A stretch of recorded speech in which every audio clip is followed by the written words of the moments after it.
আপনি কি জানেন, গৌতম বুদ্ধ যখন জীবনের সব সুখ ভোগ ত্যাগ করে চলে গিয়েছিলেন, মানুষ তখন বলেছিল সে পাগল হয়ে গেছে। কিন্তু সেই পাগলামিই তাকে ইতিহাসে অমর করেছিল। তিনি গায়েব হয়ে গিয়েছিলেন, বছরের পর বছর নীরব তপস্যায় ছিলেন, আর ফিরে এসেছিলেন বুদ্ধ হয়ে। ঋষি মুনিরাও তাই করতেন। তারা অরণ্যে হারিয়ে যেতেন, কেউ তাদের খোঁজ পেত না। তারা নীরবতার আধারে নিজেদের শক্তি গড়তেন, তারপর একদিন জ্ঞান, শক্তি আর অগ্নি নিয়ে ফিরে আসতেন। আজও সেই সত্যি অটল। গায়েব হওয়া মানেই পালানো নয়, গায়েব হওয়া মানেই নিজের ভেতরের আগুনকে শান দেওয়া। আপনারও জীবনে একদিন হয়তো সব ভেঙে পড়েছে। প্রেমে প্রতারিত হয়েছেন, বন্ধুদের কাছে অপমানিত হয়েছেন, পরিবারের চোখে ব্যর্থ হয়েছেন। মানুষ আপনার দিকে আঙুল তুলে বলেছে তুই কিছুই পারবি না।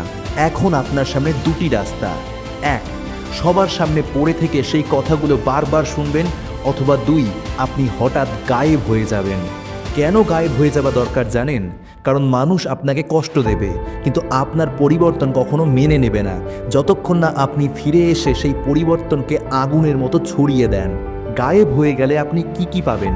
গায়েব হয়ে গেলে আপনি নিজের সাথে লড়াই করার সুযোগ পাবেন, নিজের শরীর, মন আর আত্মাকে শক্ত করার সময়, নিজের ব্যথাকে শক্তিতে পরিণত করার সময় পাবেন।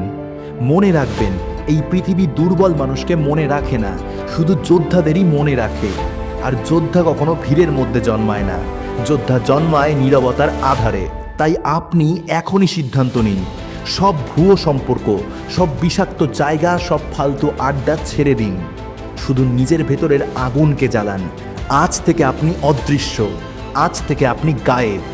কোনো বিদায় নয়, কোনো ব্যাখ্যা নয়, শুধু একটাই প্রতিজ্ঞা।